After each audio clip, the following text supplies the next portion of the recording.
So in 1498, an important event took place when Vasco da Gama arrived at Calicut with his three ships.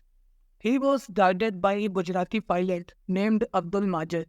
Now, some sources also state that he was not a Gujarati pilot, but he was from Oman and his name was Ahmad ibn Majid. Nevertheless, Vasco was guided, or his ships were led by someone named Majid from the east coast of Africa till the Indian coast. The ruler of Calicut at that time was a Hindu and he was referred to as Zamorin. Actually, Zamorin was just the title or the ruler of the kingdom of Calicut. Like there are the titles of Sultan or Nawab or Chakravartin or Maharaja Dhiraj. Similarly, Zamorin was the title.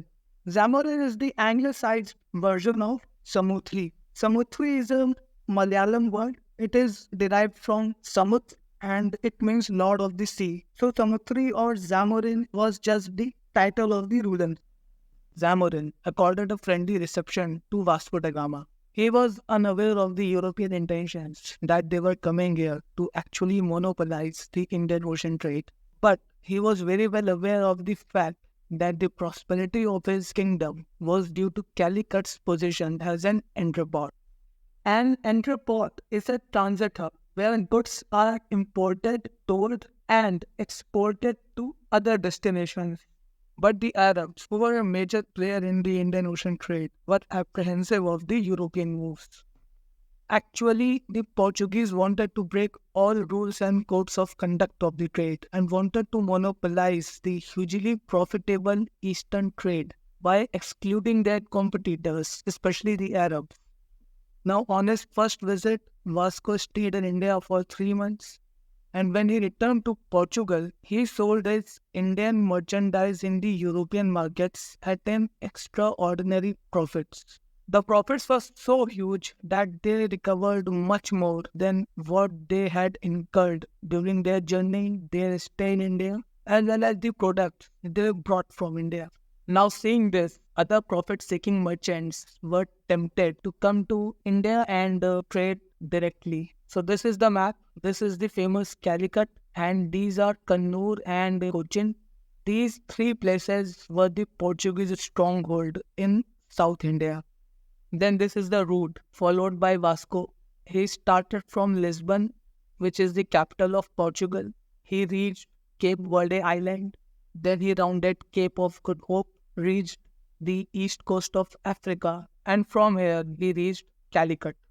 And this is Malindi. Malindi is a town in Kenya. At Malindi only Vasco met Majid, who then led his ships to India.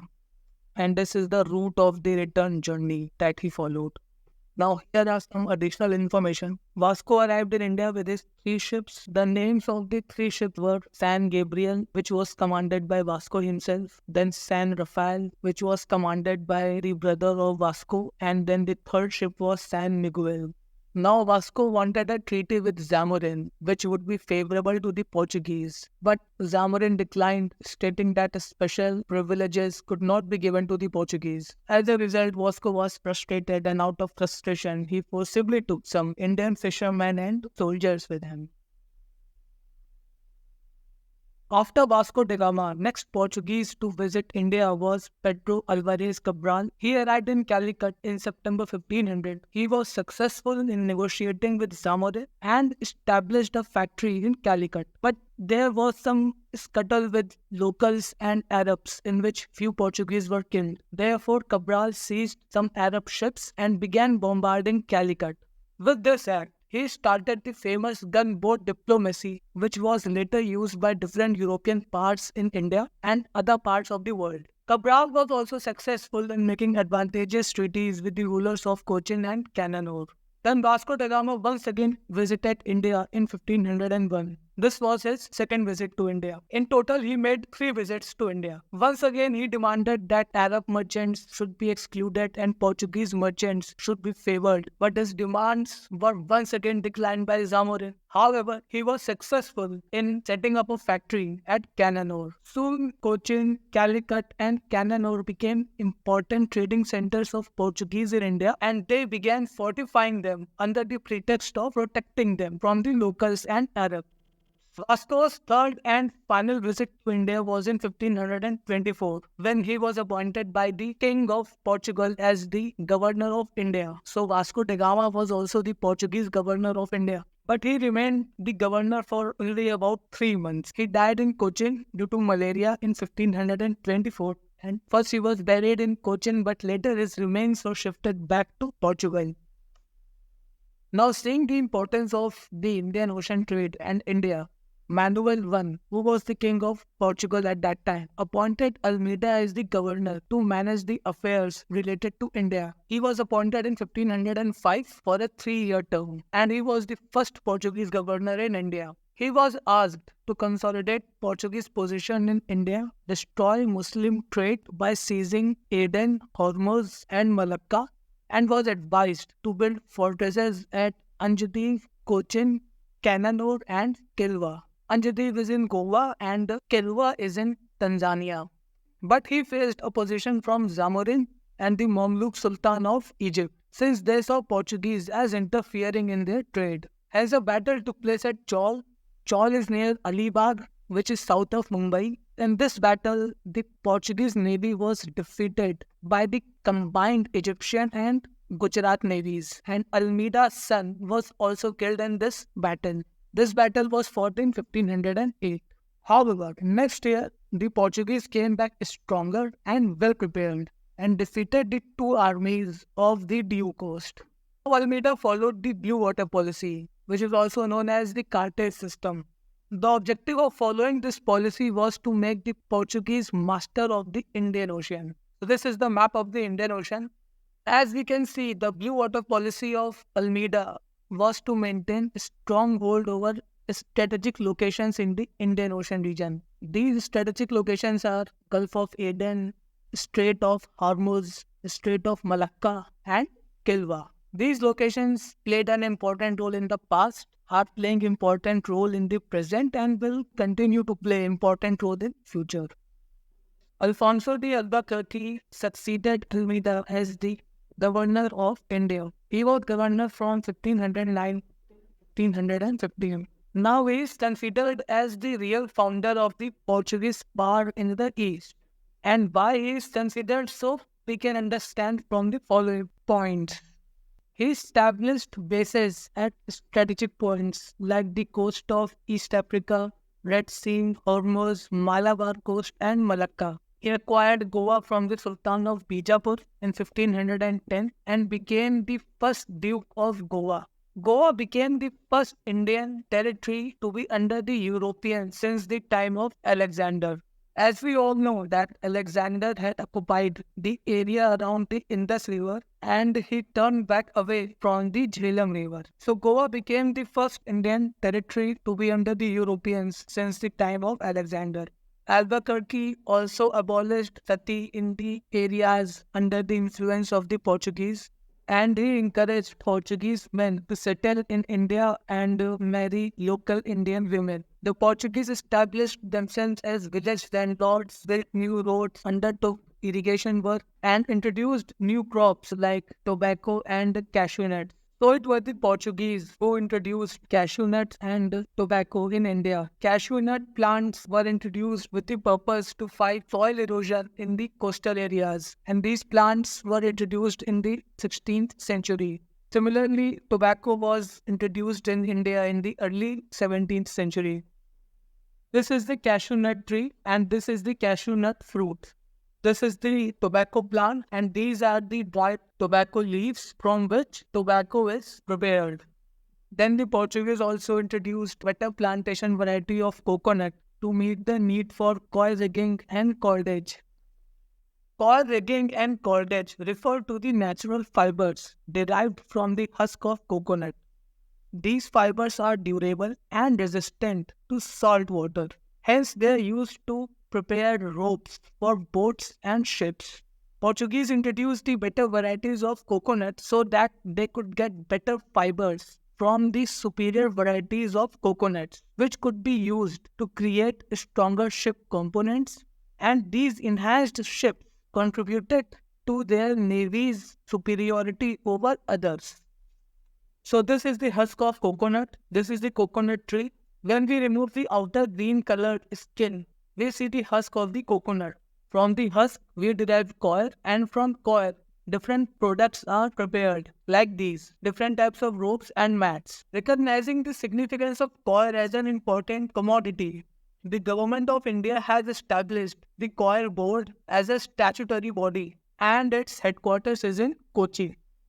Moving ahead, then in cities, they settled as artisans, master craftsmen, and as traders. Earlier, we have seen that in villages they had settled as landlords. Now, from the time of Albuquerque onwards, most of the Portuguese looked upon their new settlements in India as their home. Next important Portuguese governor in India was Nuno da Cunha. He assumed the office of governor in 1529 and remained in the office till 1538. In 1530, he shifted the headquarters of the Portuguese government in India from Cochin to Goa. Now, the conflict between Nuno da Cunha and Bahadur Shah is quite famous in the Indian history. Humayun became the Mughal emperor in 1530, and his conflict with Bahadur Shah of Gujarat and Sher Shah Suri, who was then the ruler of Bihar, started. As Bahadur Shah had lesser resources than the Mughal emperor, he sought help from the Portuguese. A treaty was signed which is known as the Treaty of Basan.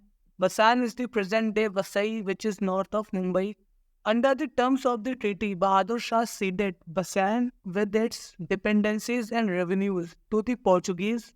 The island of Bombay was also given to the Portuguese. The Portuguese were allowed to build a factory in Diu, but instead of building a factory, the Portuguese had cleverly built the Diu fort. And Bahadur Shah also promised them a base in Diu. But in 1536, Humayun withdrew from Gujarat to focus more on countering the threat posed by Sher Shah Suri. Now the relations between Bahadur Shah and the Portuguese turned sour because Bahadur Shah insisted to change the terms of the treaty. Meanwhile, the residents of Diu objected to the Portuguese presence in their area, and fighting between them started. To stop such nuisance, Bahadur Shah decided to erect a wall of partition which would separate the Portuguese area from the area occupied by the residents of Diu. The Portuguese then invited Bahadur Shah for a negotiation, but the negotiations turned sour and Bahadur Shah was killed and dumped in the Arabian Sea. Bahadur Shah was killed in 1537. This is the painting from Akbarnama showing the killing and death of Bahadur Shah. These are the Portuguese, and this is Bahadur Shah. Akbarnama was written by Abul Fazl, who was the Akbar's court historian and biographer.